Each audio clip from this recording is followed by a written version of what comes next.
Hi, and welcome to the WSU Tri-Cities family. We're looking forward to an exciting, although a little bit different, fall semester this year. My name is Sara Petersen, and I'm a scholarly assistant professor in the College of Education. And today I'm going to talk to you about an important student success skill that everyone needs as they begin their college career, and that is taking high-quality notes.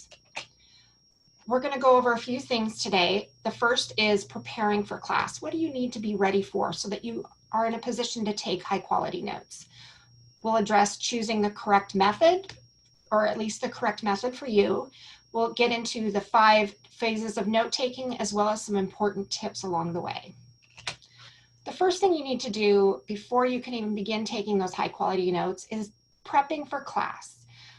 One of the most important things that you can do to be successful is attending your classes. Attendance is key. In fact, professors can predict student success based on their attendance. If you're not in class, you're not there to take notes. You're not there to ask questions and hear answers. You're going to miss out on important things that might be addressed that could be on a test. Instructors are known to share exactly what's going to be on the test in class. And if they don't share exactly what's on the test, they definitely are addressing it in maybe a more discreet way. But if you're not there, you don't hear it. Being on time and prepared to start class when the class begins. Professors always start out with an overview of what will be covered that day, and that's usually an indication of what they find to be most important. If you're not there at the beginning and ready to go, you might miss out on some of the most important information to help you prepare. Other things are making sure that you have read the required materials. It really helps you to follow along better and be more engaged in the class session.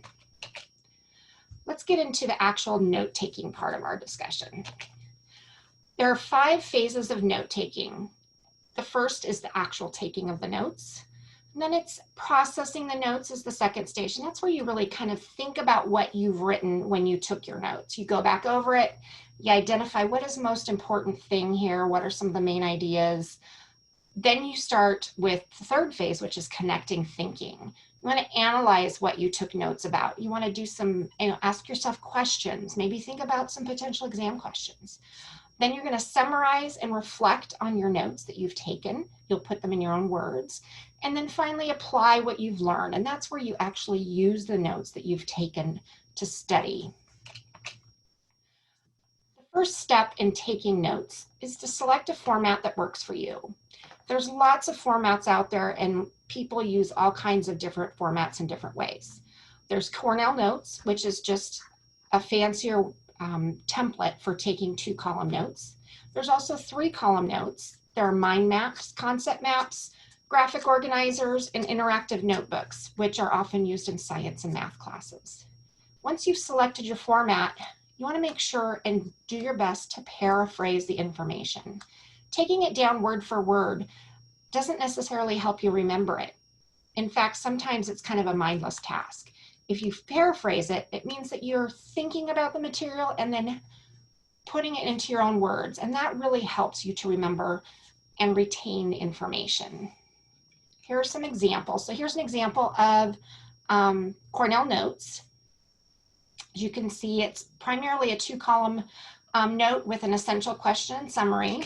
Here's another example of 2-column notes, 3-column notes. This is a mind map, or another fancy way of saying an idea map or concept map. This is a 1-pager, which is just a way of organizing information. Graphic organizers, and finally interactive notebooks. I'm going to address 2-column notes just because they're kind of a more common technique, but regardless of the format that you use, the note-taking process is still the same. In 2-column note-taking, there are 3 key components. There's the left column, which is the main ideas, questions, or cues that kind of help you remember. On the right side, which is about 2/3 of the page, is where you take your notes. That's where you write your details and write down information from class. And then finally, the summary is done at the bottom, and that's done at the end when you're going back over your notes after class.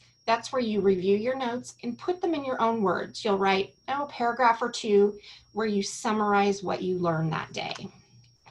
Here's an example of 2-column notes for a chemistry class. You can see how on the left they have questions that potentially could be test questions. On the right side are the notes that were taken. And then again at the bottom is a written summary.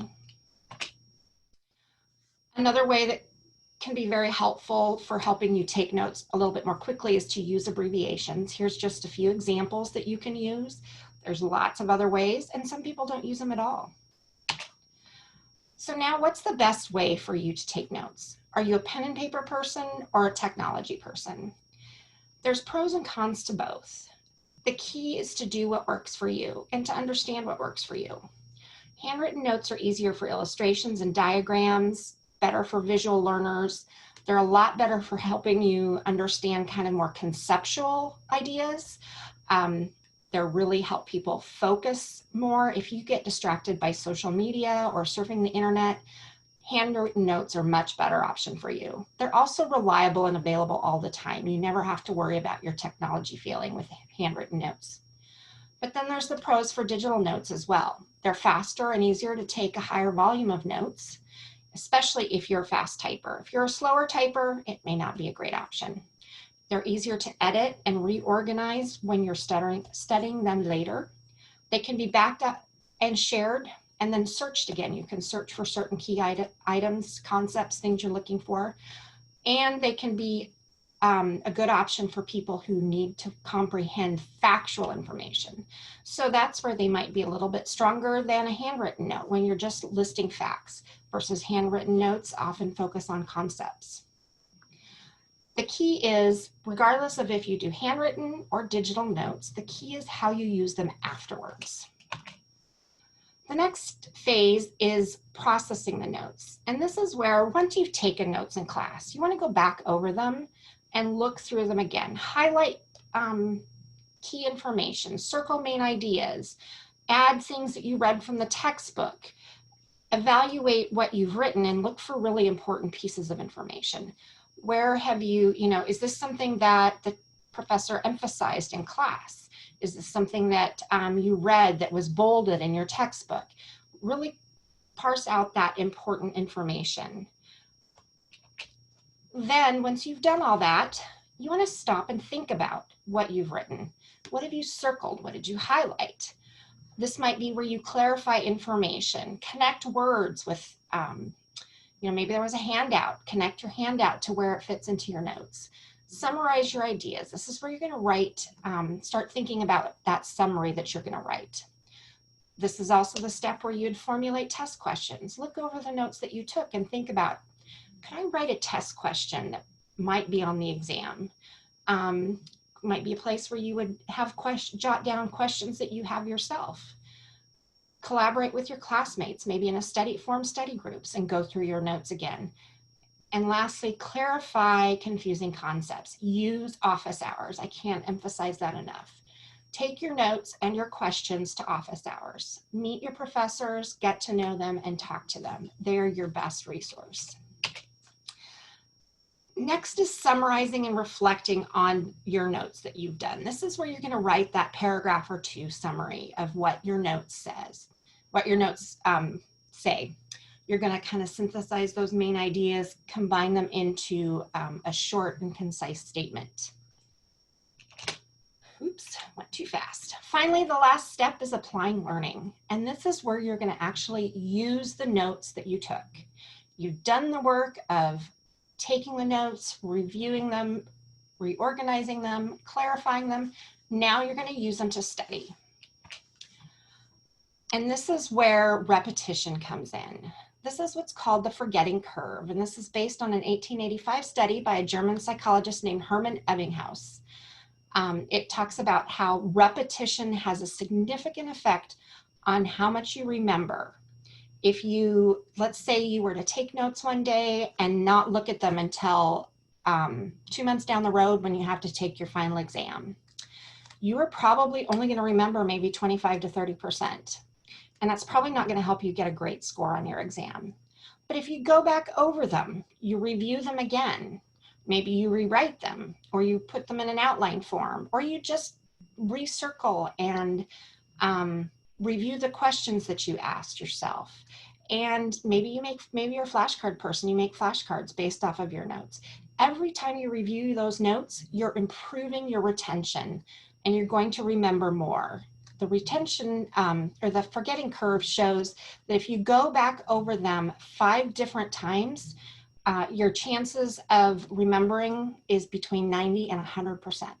So that's going to get you that good grade that you need in your class. So finally, let's review. Be in class on time, be prepared, and be sure to be there, present, and engaged. Choose a note-taking format that works best for you. And be engaged in taking those high-quality notes. Pay attention in class. Sit in the front of the room. Raise your hand and ask questions. Revise your notes and evaluate them for important information. Make connections between main ideas.